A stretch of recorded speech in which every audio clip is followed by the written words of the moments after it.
i-play natin and then let's Okay. discuss kung ano yung issue sa bagay na to. Here we go. Territory o yung maritime rights. Doon lang sila yung malabo Pero alam mo, sa dami ng kanyang congratulations, ako naisip ko, wag na lang nating patusin kasi puro panunuya lang at pangungutya. Pero gusto ko rin siyang i-congratulate, Nelson. Dahil sa dami ng congratulations niya, napag-isipan kong magwaldas ng 3 minuto para lamang kilalanin ko kung sino siya. Nagtatago siya sa pangalang Nutriban. Okay. Pero ang kanyang parang ginagamit na parang mapagsino siya. O kaya siguro kung nakikinig si kinumpleto na kita, ikaw talaga ay ayan. Para malaman niya na kilala ko na siya. Okay. Congratulations. Alam ko din na ikaw ay naglingkod sa o nagtrabaho sa yan. Maliwanag na kilala kita. Kaya kahit anong panunuya ang sabihin mo, alam ko may nag-feed sa'yo.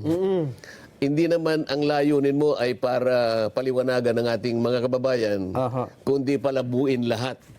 Ang lahat ng aking pilit na liwanagin. Ayan. Yun na lang. Congratulations. So yung ginawa ni Senator Marcoleta dyan ay tinatry niyang i-reveal. Kaya nakapost, no, may mga mute na part. Kasi minention niya kung sino yung person behind the Nutriban Republic. At sinabi pa niya na alam niya kung saan nagtatrabaho, no? Si Nutriban. So, Prof. Dan, anong tingin mo dyan? Well, I was going to ask you, bakit? Well, mayroong reaction yung di ba? Yung social media. To the effect na may chilling effect yung kanyang sinasabi. Di ba? Kasi parang sinabing, may research na kita, kilala na kita kung sino ka, and started imputing things, di ba? Na fini-feed lang yung lahat ng sinasabi niya.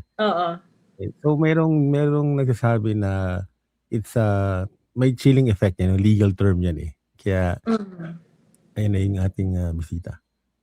Sige. Let's add Gabe Pineda. Should I wait for his image to appear before I click on I think when you add him, mag-appear. Tingnan mo. Ayan. Mumove ko siya sa Hello, Prof. Dan and Doc Shelo. Ayan. Do you mind if I wear a hoodie? Nakapambahay sure. Wait lang po, ha? Naka-t-shirt lang ako. Oo.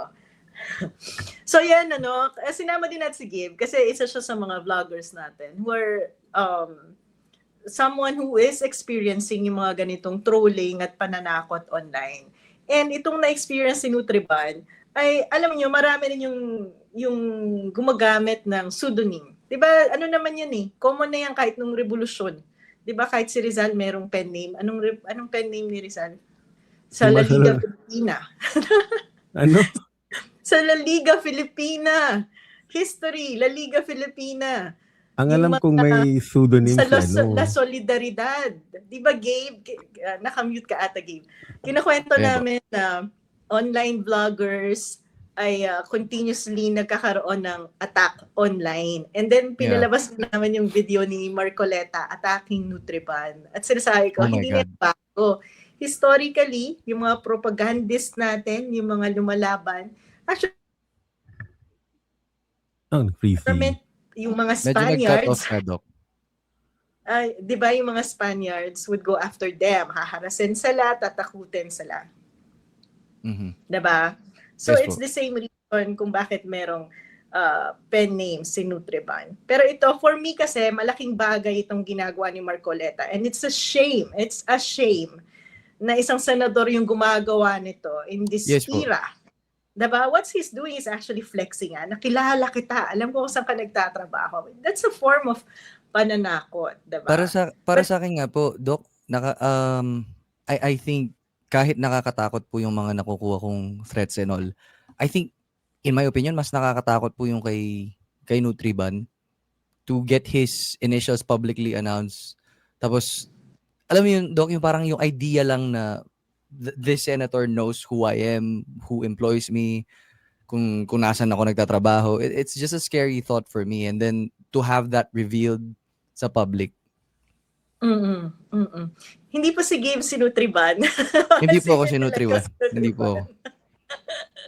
And we also invited Nika kaso hindi siya available today. So we'll come back with Gabe and Nika for another episode.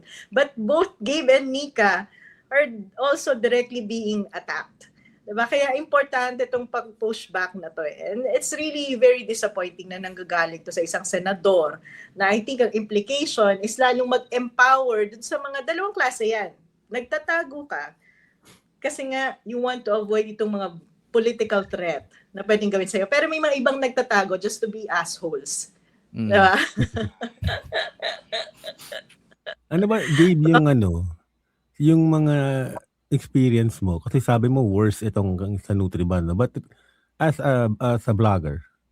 I think para sa akin, Prof, may element pa rin na dina-downplay ko yung mga nakukuha kong threats. Kasi it's the only way I could ever cope with the things that I receive on my DMs, with the comments that I get sa all social media platforms.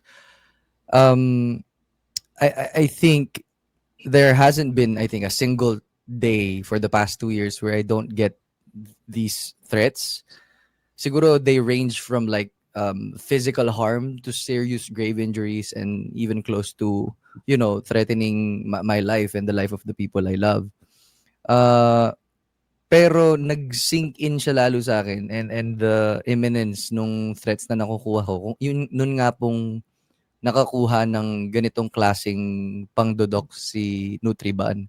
Kasi for the longest time, I was like, these are just threats. Parang ganoon naman po palagi yung mindset ko sa mga nakukuha kong threats. Kasi hindi naman din po ako pupunta sa mga events if I let these affect me already.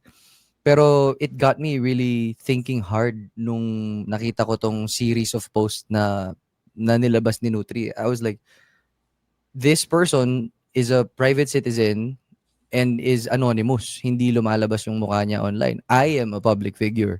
People know what I look like.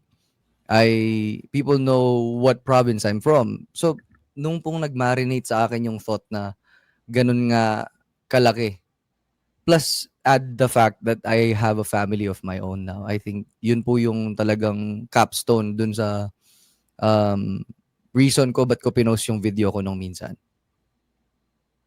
What video? I'm sorry. Ano video yun? Nag-post po kasi ako na I'm gonna be cutting back a little bit with posting content. Kasi nga po parang it has been weighing very heavily on me dahil sa mga nakukuha nating pagbabanta. Tapos, alam ko naman po sa sarili ko na karamihan sa mga to, these are just empty threats. Pero when I was consulting with people I know from the legal world, they were like, never take these things lightly. Parang ganun, kahit na alam mo naman na majority of these are just all bark and no bite. Ayan po. And I think it's very dangerous kasi nga ang problema ay lalo na yung ginagawa ni Marcoleta, lalo niyang ini-enable yung mga asshole online. And I think that was the intention. 'Di ba? And lalo yan lumalala because of the anonymity that the internet is providing. Pero kasi, kung iisipin nyo, wala kang magagawa eh. Mahihirapan ka talaga kasi online disinformation effort is based on algorithm. Kaya sila kayang-kayang lang mag-hire ng mga trolls and fake news spreader, diba? To have a control and influence of that algorithm na fortunately, buti may mga taong nagtsatsaga, di ba, Gabe? To do what we are doing because of malalang disinformation now. Kagabi nga po, Prof. Dan and Doc Shelo, nag-post po ako, sabi ko, hindi patas ang laban. Kasi we're literally up against thousands and thousands and thousands of accounts that are posting things at a rate at which we technically don't stand a chance kasi we're outnumbered 1,000 to 1 basically. Dahil sa bawat post na ilalabas ni Prof. Shelo, isang daang post na yung nilabas ng mga fake news peddlers na to, and it's really hard, and it's a sad reality that we face because I don't think the masses know how uh, understand how difficult it is for us to keep doing what we're doing, albeit not being paid for the things that we're Yeah. doing. Tapos syempre sila, alam mo yun, I don't want to sugarcoat it obviously, pero obvious naman that no one would be this alam mo yun, coordinated and kagaling sa ginagawa nila kung hindi din talaga sila nanggagaling sa bayad na kampo. Mm. And you can see, no, na okay lang yung debate, but the pattern of comments and attacks sa comment section are all ad hominem, gender, parang, ako nga tomboy nga ako di ba? Ang daming na-apekto. Bading nga daw po ako mga pagkalalaki nila. Kung kayo po tomboy, Doc, ako bading daw ako. Actually, nakukuha ko po both Kasi very androgynous po yung pagmumukha ko So, tinatawag akong either bading o kaya tomboy. Narinig ko na po lahat talaga yung pwedeng ibato sa akin. Kasi kung objective debate or discussion, why not? Why not? But they would always start with ad hominem. Yes. And I think the intention is sirain yung confidence sa isang tao. Ako, buti na lang ako na-apektuhan sa ganyan. Similar to Gabe, sa dami ng mga negative comments and threats that I receive sa private message. Hindi ko na yung sinasabi kay Prof Dan kasi baka mas stress si Prof Dan Diba? And I think po yung mas nakakatawa kasi the pattern at which the conversation goes when it comes to these trolls is that, or I don't wanna classify them all as trolls kasi I believe na meron pa rin naman pong mailan na hindi sila troll, like totoong tao sila. But at the same time, the pattern kung paano po sila makipag-converse is ganito. I-ad hominem attack ka, and then you either have the choice to respond assuming that they have positive intent, kahit nakakapagod yun, or you respond the way they have responded in the first place. So babanatan mo din sila ng ad hominem. Tapos bigla, after mo silang banatan din ng ad hominem, biktima na sila. They're suddenly victims of their own doing. So nakakaano din po kasi ewan, I'm rarely lost for words pero nakakapagod po talaga sa totoo lang. Si Prof. Shelo, yung response mo is to select certain trolls, di ba? And to highlight their brilliance. I think it's becoming a competition for them. I think it's becoming a competition for them. Some of them really issue stupid statement to be featured. Diba? Baka honor na sa kanilang ma-feature sa Facebook ko at ma-call attention. Mga ganon. Diba? I don't think you need to be pabobohan I don't think you need to be a troll to be in that competition kasi maski po mga senador natin, minsan sumasali sila sa competition na yun Pababaan ng logic, ano? Ay, nako. Pero, alam niyo, di ba, Gabe, ito, napansin din natin. Kasi some of them would pretend to be objective. Yes. Professional group, presenting information, but actually, meron pa rin targeted attack. Diba? Yeah. Yung initial attack is yung, di ba, if you look at the comment section, minumura ka na agad. Wala pa nga tayong sinasabi dito So, di ba? Like, sanay na kami But that's the point. I mean, how do we take you seriously if you don't listen to the conversation tapos mag-usap tayo? Yeah. Pero Prof Dan, yung binabanggit ko with Gabe now, may mga platforms that are organized to look like their professional media group but are targeting personalities like Gabe and Nika. Di ba, Gabe? Yeah. And they're posting themselves as people who are champions of free speech, which is really weird kasi actually itong platform na to, nakita ko pa yung reply niya dun sa isang comment na nag-call out dun sa platform. Sabi niya, hindi nagma-match yung description nyo sa page ninyo to the way that you're acting. Kasi sabi mo, champion ka ng free speech, ganito, ganyan.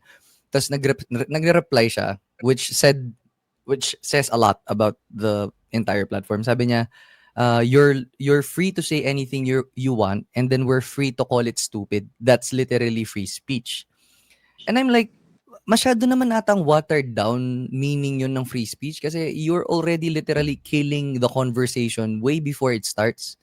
Kasi nga, why would you call something stupid if you're willing to converse? Kung gusto mong makipag-usap, kung gusto mong may productivity yung gagawin natin, hindi pa man nagsa-start, tingin mo na agad sa sinasabi ko, stupid.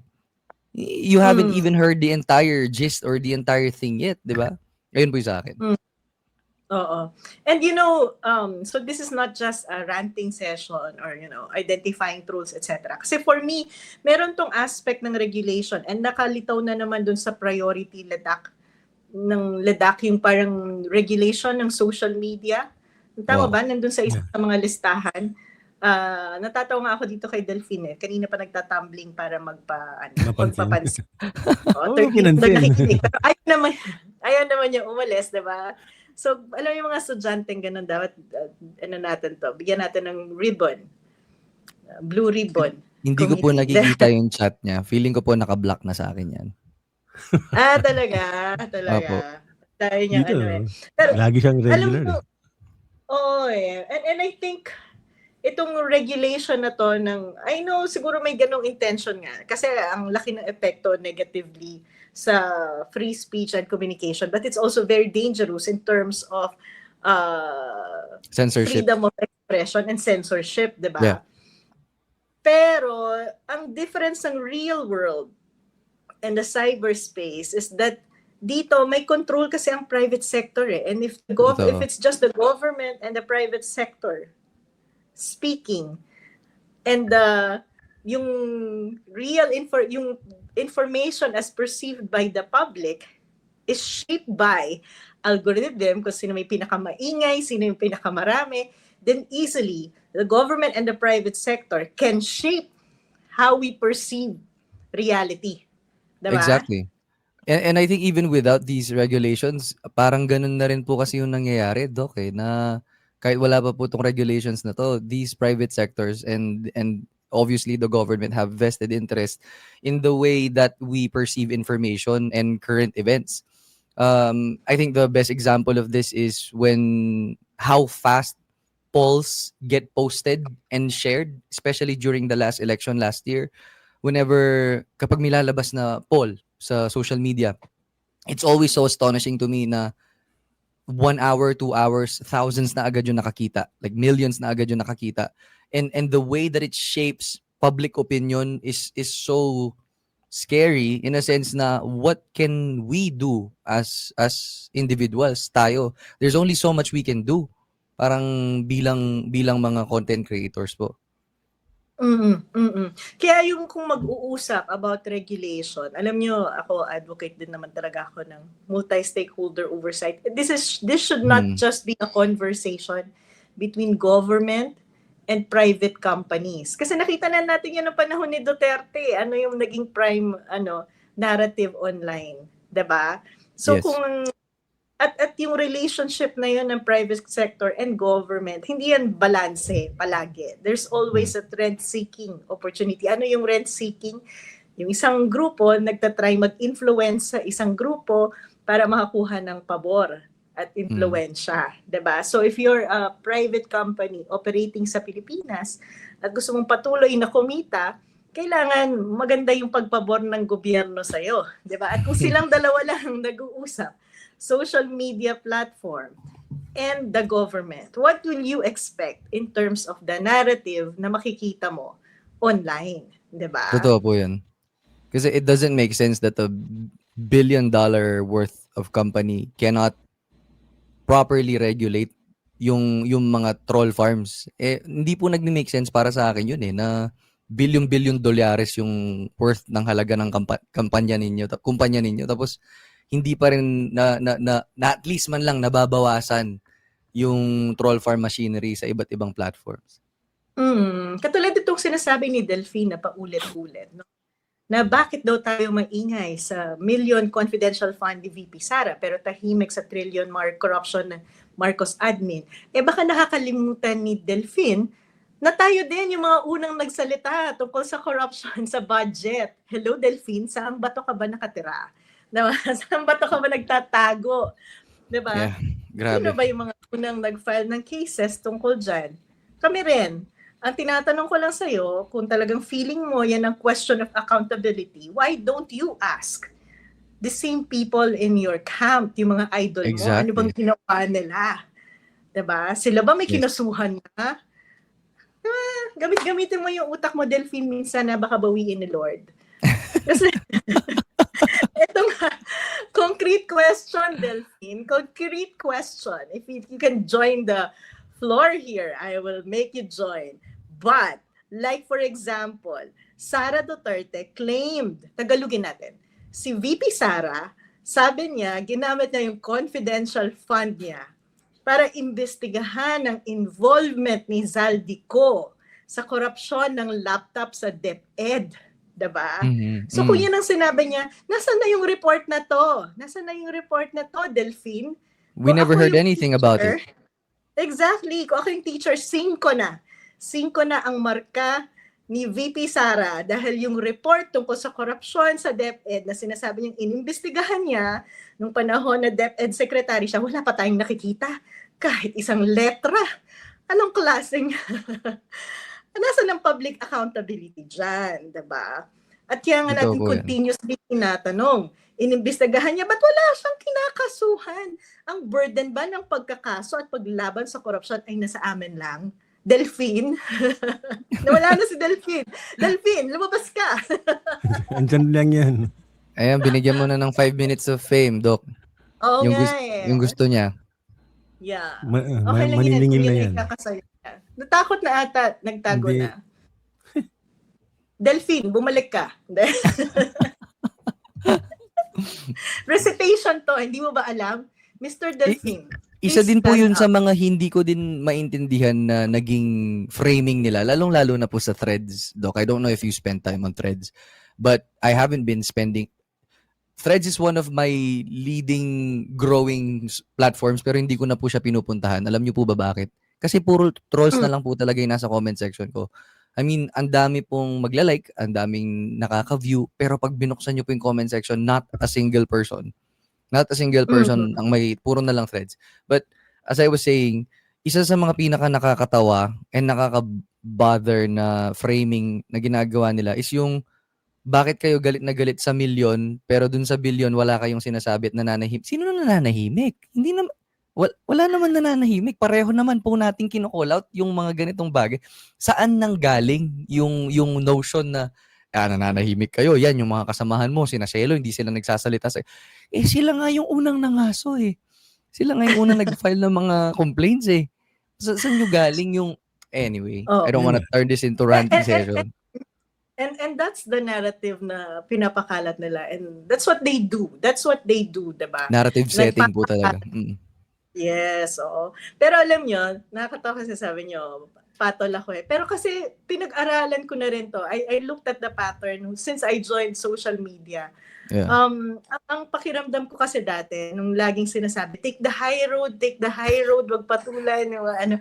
Hindi ako naniniwala doon kasi nga ang nangyari, because it's algorithm, maraming naniniwala, unfortunately, dun sa maling impormasyon na pinapakalat nila. And if we don't correct it, yun na yung paniniwalaan ng mga tao. Diba? Halimbawa, yung involvement ni Risa Ontiveros sa PhilHealth. It's God, been a nagging issue from the start. Talagang hinahunting itong PhilHealth issue na to si Sen Risa kahit ilang beses nang na-debunk, ilang beses nang dinisprove. Ito pa rin yung paulit-ulit na binabato. And sad to say, hindi lang mga trolls, maski mga totoong tao na paniwala. Kasi nga, ang bilis ng narrative setting eh. And if you don't push back, akala Yes. nila yun yung totoo.